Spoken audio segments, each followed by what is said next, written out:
akan coba sharingkan ilustrasi proteksi yang sudah aku buat gitu. Jadi teman-teman, ini ada calon nasabah, umur beliau 28 tahun, tidak merokok, kelas pekerjaannya nomor 1 gitu. Jadi calon nasabah nih ini coba diilustrasikan untuk kartu kesehatan dengan fasilitas 1 bed per room sampai cover 75 tahun, dan kalau in case ada kejadian tutup usia, ada santunan warisan buat keluarga sebanyak minimal 200 juta. Nah, dari request itu kita coba buatlah di ilustrasi di sistem kita. Dan ini dia. Di sini aku provide 2 opsi, teman-teman. Opsi 1 dan opsi 2. Nah, kita bahas dulu ke opsi 1. Jadi, di opsi 1 ini dia kasih dana kesehatan tahunan limitnya 3 miliar. Dan ini sifatnya refill, teman-teman. Jadi tiap tahun akan diperbaharui 3 miliar. Jadi mau berapapun yang dipakai di tahun sebelumnya, di tahun awal akan kembali lagi 3 miliar. Kemudian jangan khawatir ketika in case terjadi kondisi kesehatan yang perlu budget over dari 3 miliar, ada dana kesehatan cadangan sebanyak 12 miliar. Oke. Nah, dana kesehatan cadangan ini sebanyak 12 miliar. Dan ini sifatnya top up sekali. Jadi ketika status nasabah itu aktif, maka dana kesehatan cadangan ini diberikan 12 miliar. Kemudian ketika ada resiko tutup usia, meninggal, ada dana santunan buat keluarga yang diberikan sebanyak 28.219.400 dan 180 juta. Jadi totalnya sekitar 208 juta. Jadi ketentuannya untuk meninggal sebelum 99 tahun, dana santunannya 28 juta. Kemudian untuk meninggal usia kurang dari 75 tahun, santunannya 180 juta. Jadi totalnya adalah 208 juta. Nah, kemudian ini kerennya kartu kesehatan di kita, di Prudent itu, ini ada hasil investasinya, teman-teman. Dan menurut aku hasil investasinya sangat sangat bagus gitu. Nah, di sini yang aku provide ini nilainya kisaran 1,9 M sampai 14,3 M. Jadi ini adalah nilai estimasi. Jadi bukan nilai fix yang bisa dijanjikan, karena kita tahu sendiri ya, investasi itu tidak akan bisa gitu dijanjikan nilai fixnya. Jadi ini nilai perkiraan by data history kita oleh sistem yang dikelola oleh profesional kita gitu. Jadi estimasinya 1,9 M untuk tingkat sedang, return sedang, dan 14,3 untuk return tinggi. Fasilitas kamar rawatnya seperti yang di request, 1 bed per room. Lokasi fasilitasnya di seluruh Indonesia. Dan bagusnya ini adalah ada fasilitas bebas bayar premi ketika nasabah memang terdiagnosa penyakit tertentu yang tidak memungkinkan dia untuk bayar premi. Nah, listnya nanti akan ada di SPAJ dan di polisinya, nanti bisa dilihat. Jadi ini ada bebas biaya premi. Kemudian itu pilihan yang ke-1, teman-teman. Pilihan keduanya, ini paket kesehatannya sama. Yang membedakan dengan pilihan 1 adalah pertama, santunan keluarganya lebih besar. Di sini 26.290 juta 26.290.000 dan 200 juta. Jadi totalnya 226.290.000. Nah, investasinya juga lebih besar, yaitu sekitar 2,6 M sampai 17 M. Jadi ini adalah perkiraan untuk nilai investasi sedang dan tinggi jika dibayar terus sampai usia 75 tahun. Kalau misal di usia di bawah atau bukan di 75 tahun berapa nih gitu. Nanti itu bisa dilihat di lembar ilustrasinya. Dan sekali lagi, ini nilai perkiraan bukan fix berdasarkan data histori dan diperkirakan oleh tim profesional kita. Kemudian ini benefit yang lainnya sama. Kemudian fasilitasnya apa aja nih dari kartu kesehatan ini? Fasilitasnya teman-teman banyak banget. Yang pertama nih, ada fitur penambahan dana investasi dan perubahan alokasi. Jadi begini maksudnya. Ini kartu kesehatan bukan kartu kesehatan biasa.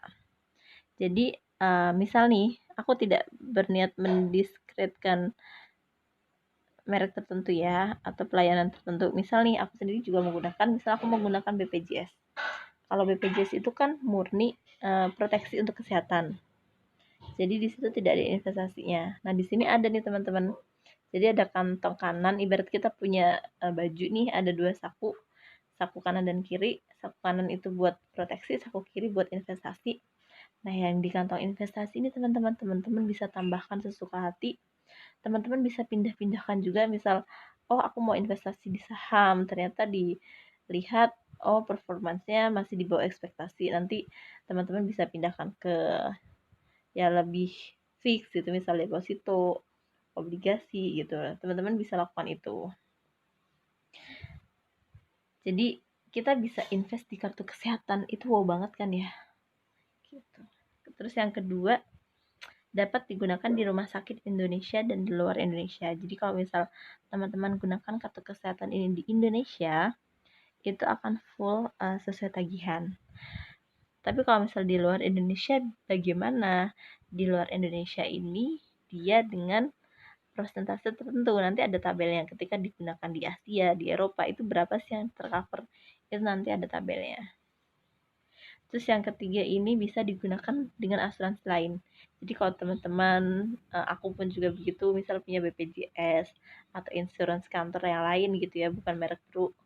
Nah, itu bisa saling berkolaborasi teman-teman untuk koordinasi manfaat. Jadi don't worry, itu semakin menjamin kesehatan teman-teman untuk dapat good quality gitu ya. Kemudian ini pembayarannya cashless kalau digunakan di rumah sakit rekanan. Jadi teman-teman tinggal datang, bawa kartu, gesek, udah deh, tidak perlu melakukan pembayaran apa-apa, tabungan aman. Nah, kalau misal nih bukan rumah sakit rekanan nih, tenang, teman-teman bisa reimburse, dan itu caranya mudah banget di aplikasi kami di Pulse. Teman-teman tinggal foto, upload, dan pantau proses klaimnya itu. Proses reimburse-nya itu. Terus ini gratis biaya admin kalau teman-teman menggunakan auto debit, dan aku sangat menyarankan itu untuk menjamin tidak lupa, tidak lapse, dan bisa aktif digunakan saat diperlukan. Jadi aku sangat suggest buat auto debit sih teman-teman ya. Selain itu lebih secure gitu ya, ke proteksi kita tetap aktif, teman-teman bisa dapat gratis biaya admin. Nah, ini ada santunan harian ketika kondisi tertentu gitu. Maksudnya gimana nih gitu. Tadi kan bisa ya koordinasi manfaat dengan insurance lain. Misal dibayar pakai asuransi kantor berapa, sama Prudent berapa, itu bisa. Nah, tapi kalau misal di Prudent sendiri tidak digunakan sama sekali, padahal nasabah itu sakit gitu ya dan perlu biaya pengobatan, tapi dia lebih memilih menggunakan kartu yang lain gitu. Nah, Prudent tuh kasih santunan harian buat nasabah gitu, range-nya 500.000 sampai 1.500.000, nanti tergantung paket yang diberikan gitu. Jadi itu cukup sangat membantu ya teman-teman ya. Misal dirawat 5 hari ya tinggal kalikan 5, dirawat 10 hari ya dikalikan 10 hari gitu. Nah, ini saat pandemi ini ada khususnya teman-teman, jadi bisa dapat amit-amit gitu ya kalau sampai meninggal karena COVID-19, ini ada santunan yang diberikan, santunan tambahan yang diberikan 250 juta. Dan kalau terdiagnosis dirawat di rumah sakit karena COVID-19, ini ada santunan lagi 1 juta per hari. Nah, ini berlaku selama periode tertentu yang akan diupdate secara berkala. Nah, ini kan benefitnya banyak banget ya, banyak banget. Aku coba review lagi ya, dari dana tahunan, kesehatan cadangan, hasil investasi, santunan keluarga ketika tutup usia, terus bisa digunakan di luar negeri, dan sesuai tagihan. Yang paling penting itu sesuai tagihan, kira-kira berapa sih yang harus ditabung. Oh iya, sama satu lagi, dia ada fasilitas bebas premi kalau misal terkena penyakit. Nah, ini berapa sih biayanya? Berapa sih yang harus tabung? Pilihan satu itu menabung 1.050.000. Itu ada dana investasinya 100.000. Pilihan kedua itu 1.080.000. Ada dana investasinya 200.000. Nah, ini pembayarannya minimal 20 tahun aja. Tapi memang kita saja sih terus dipantau gitu ya. Semakin rutin, semakin terus dibayar, proteksi makin aman. Terus, dan ini contoh pagar kesehatan nih. Jadi usia 28 tahun, kita tidak pernah tahu sampai kapan usianya.